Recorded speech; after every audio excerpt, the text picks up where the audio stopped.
안녕하십니까. 거꾸로 투자하는 쇼킹 부동산입니다. 쏟아지는 부동산 폭락 경고 시작해보겠습니다. 영상 시작 전에 구독과 알람 설정으로 당신의 인생을 바꾸시기 바랍니다. 자, 8월에 드디어 금리가 올랐습니다. 0.25%포인트 15개월 만에 이 0.5%란 기준금리를 탈출을 했죠. 본격적인 긴축의 시작을 알리는 첫 금리 인상이었습니다. 자, 부동산 가격은요, 요지부동입니다. 한국 부동산은 매매가격 지수 변동률 여전히 높은 수도권 기준으로 0.4%의 상승세가 유지가 되고 있습니다. 자, 서울 아파트 가격의 선제지표라고 할 수 있는 아파트 매매 수급 지수도요, 서울 지역, 경기 지역, 인천 모두 다 전주 대비 상승세를 높이는 모습이 나타나고 있습니다. 자, 저희가 계속 강조를 드렸죠. 금리 한번 올린다고 큰 변화 없을 거라고 강조를 드렸습니다. 그래서 이제 금리가 부동산 시장에 영향을 주기 위해선 짧은 기간 내에 연속적으로 변화해야 되는데 10월 또는 11월 달에 추가 인상하게 되면 상승은 멈추는 수준이 될 것이다. 그래서 내년에 부동산 시장 전망을 할 때 보합 또는 약보합으로 갈 것인데 금리를 좀 자주 올리면 약보합까지 갈 수 있을 거다. 이렇게 말씀을 드렸습니다.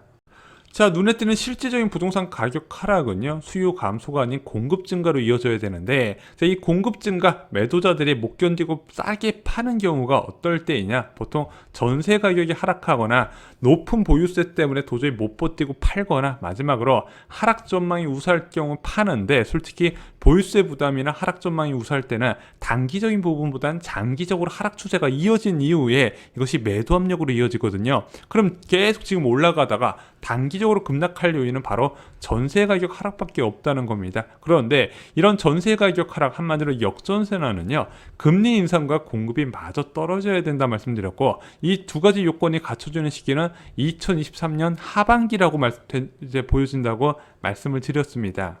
자, 금리 인상이 본격화되면서 다양한 의견이 나오고 있어요. 쇼킹 부동산이 생각하는 금리 인상에 따른 2021년 말 고점 형성론과 2023년 역전세난에 따른 하락세를 다른 전문가들은 어떻게 볼까? 이 부분을 오늘 좀 한번 비교를 해보겠습니다.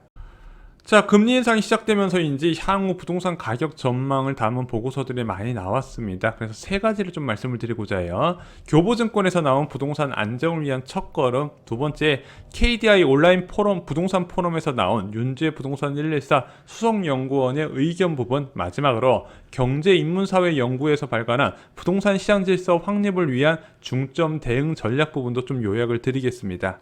자, 첫 번째, 교보증권의 부동산 안정을 위한 첫걸음 살펴보겠습니다. 교보증권이 집값이 내년에 소폭 조정되고 2023년에 본격 하락한다고 전망을 했습니다. 이게 언론 보도로 꽤 이슈가 됐었죠. 좀 자세히 살펴보겠습니다. 자, 교보증권은 2023년 하락을 주장한 이유, 일단 2022년부터 하락세가 보일 거고 2023년부터 본격적인 하락이 들어간다고 이야기를 했어요. 자, 먼저 가장 큰 이유를 든 것이 바로 예금금리 인상에 따른 매도 물량 증가 부분입니다. 또한 대출금리 인상과 대출 규제에 따른 수요 감소 부분, 특히 DSR 규제에 많은 기대를 하고 있는 것처럼 보였어요. 세 번째는 2023년부터 수도권 입주 물량이 크게 급증을 한다. 현재도 그렇게 많이 감소한 건 아닌데 앞으로 더 늘어나기 때문에 시장에 부담을 준다는 부분이고요. 다음 정부에서도 이어지는 공급 확대 정책이 중장기적으로 과공급 사이클을 부를 거다. 이렇게 네 가지 이유를 들었다는 거죠. 자, 이 보고서에서는요, 금리 인상 시기하고 공급 확대 시기가 겹쳤다는 거예요. 현재도 20년 평균으로 계산하면 적지 않은 수준인데 2023년부터 수도권 입주 물량이 급증을 한다고 합니다. 문제는 이게 끝이 아니라 앞으로도 엄청나게 증가한다는 거예요. 왜? 문재인 정부에서 무려 196만 호의 공급 계획이 나왔고요. 실질적으로 분양 물량 공급 계획 한 64만 호 정도가 나왔거든요. 이게 나타나게 되면 시장에 엄청난 부담을 줄 것인데 지금 정부도 아직 체감을 못해서 그렇지 얘네들이 입주하면 난리 날 수준이다 이거예요. 문제는 이번 정부에서도 많이 지정했는데 다음 들어올 정부에서도 누가 당선되든 공급 확대 정책은 계속해서 유지하기 때문에 장기적으로 공급 과잉 시기가 오랫동안 지속될 수 있다는 부분을 강조한 겁니다. 이건 쇼킹 부동산과 같은 의견이었어요. 또한 부동산 가격 하락은요, 대출금리가 아닌 예금금리 변화로 일어나야 된다. 이 부분도 저랑 똑같이 강조를 했던 부분인데 무위험 수익률, 예금금리의 상승에 따른 부동산 주식 등의 자산가치 재평가 부분을 언급을 했었습니다. 자, 제가 계속 강조드리잖아요. 왜 사람들이 지금 집을 안 파냐. 이거 20억짜리 30억짜리 아파트 팔아서 돈이 갈 데가 없다는 거예요. 예금금리 1%, 0.7% 주면 뭐합니까? 이거 받아봤자 손해라고 생각해요. 그러면은 차라리 주택가격이 계속 오르고 있기 때문에 움켜쥐고 있다는 부분이죠. 그런데 예금금리 변화가 일어나서 사람들이 예금금리를 맡길 정도의 매력적인 예금금리가 나타나게 된다면 부동산 시장의 자금이 실질적인 매도 물량이 늘어난다는 부분이죠. 매수자 입장에서 본 게 아니라 매도자 입장에서 본 겁니다. 자, 두 번째, KDI 온라인 부동산 포럼에서 나온 전문가 의견 좀 말씀드리겠습니다. 윤지혜 부동산 114 수석연구원이었어요. 자, 이분은 고평가된 주택가격의 경우 2, 3년 뒤에 주택 공급이 본격화되면서 조정될 수 있다고 평가를 했습니다. 그런데 교보증권과 다른 점은요, 공급이 크게 증가하는 2, 3년 뒤까지는 일단 상승은 지속한다고 봤어요. 교보증권은 당장 내년부터 주택가격이 하락하고 2023년 2년 뒤부터 본격적으로 하락한다고 이야기를 했는데 교보증권과 좀 다른 부분이 있었습니다. 자, 그리고 공급 증가 요인이 입주 물량 증가가 아닌 신도시 분양 물량 증가를 이유로 들었다는 부분 좀 차이점이 있었습니다. 특히 2023년까지 2024년까지 집값이 지속적으로 상승한다는 이유를 세제 규제 강화에 따른 매물 감소로 이유를 들었습니다. 근데 쇼킹부동산은 여러 차례 강조를 드렸죠. 전세 가격이 올라가고 있고 보유세 부담이 낮은 상태에서 상승 전망이 우세한다면 세금을 깎아준다고 집을 팔지 않는다고 말씀을 드렸습니다. 자, 그 대표적인 예가 바로 증여예요. 차라리 물려준다, 연이은 부동산 규제에 증여 넣는다. 자, 이것이 대표적으로 세금이 무서워서 못 파는 것이 아니라는 증거예요. 자, 서울 지역의 아파트 거래량 올 초에 3,000건대, 4,000건대로 크게 감소했었잖아요. 반면에 증여 건수는 1,900건, 1,600건, 3,000건으로 어마어마하게 증가를 했습니다. 문제는 다주택자가 집을 처분한 게 아니라 증여를 했단 말이에요. 이 증여가 과연 절세 방안이냐? 그렇지가 않다는 거예요.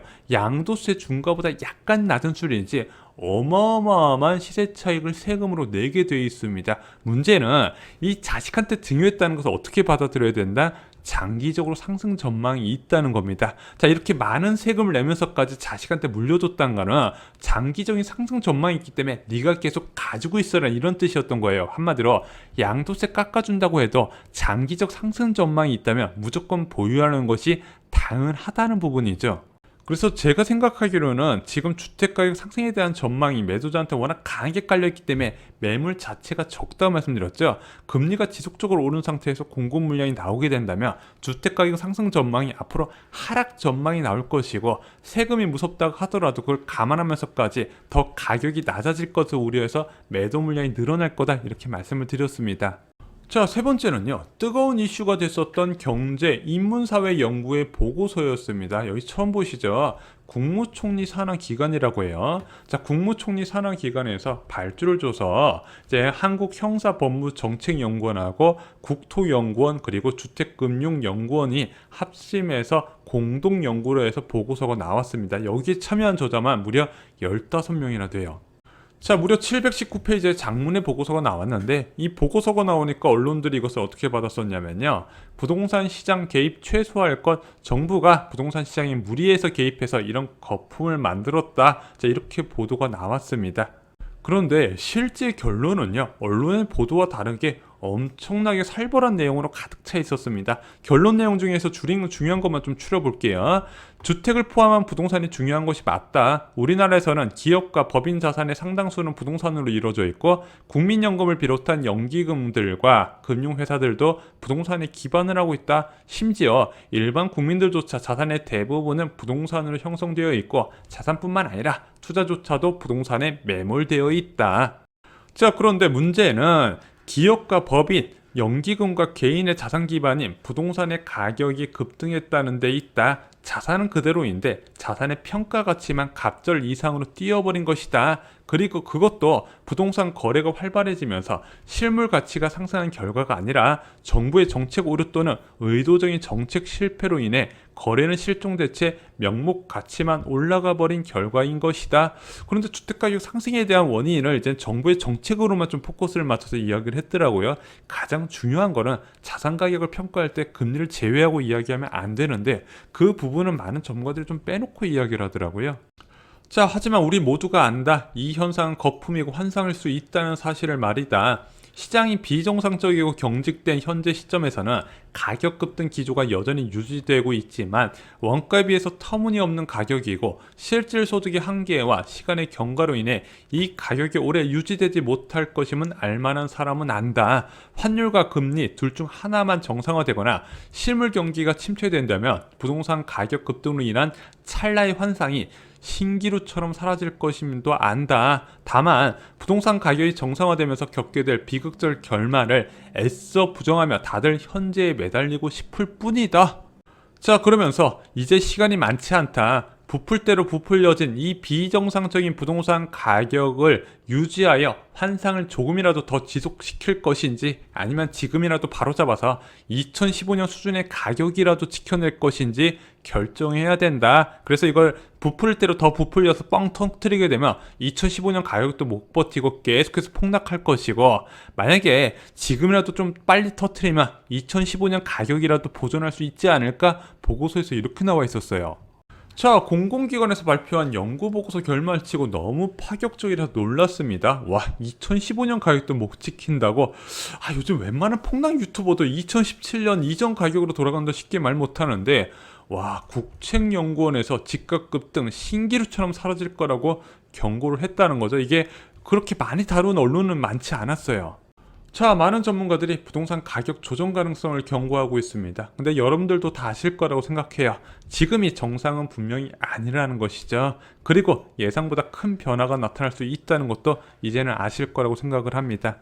자, 과거 대규모 신도시 입주의 부동산 시장은 어떻게 됐냐? 교보증권이나 부동산 114 연구원 모두 다 이 신도시 입주 또는 입주 물량 증가에 따른 영향을 부동산 시장의 변화의 키포인트로 봤습니다. 자, 이 10년마다 한 번씩 오는 부동산 빅 이벤트가 바로 신도시 입주라고 말씀드렸죠. 저희 쇼킹 부동산 서적에 보시면 신도시 정책과 1기, 2기 신도시 보금자리 주택의 입주 결과가 어떻게 나왔는지 자세하게 나와 있습니다. 미리 공부하시고 대비를 하시기 바랍니다. 이상으로 쇼킹 부동산 마칩니다. 좋아요, 구독, 공유 꼭 부탁드립니다. 감사합니다.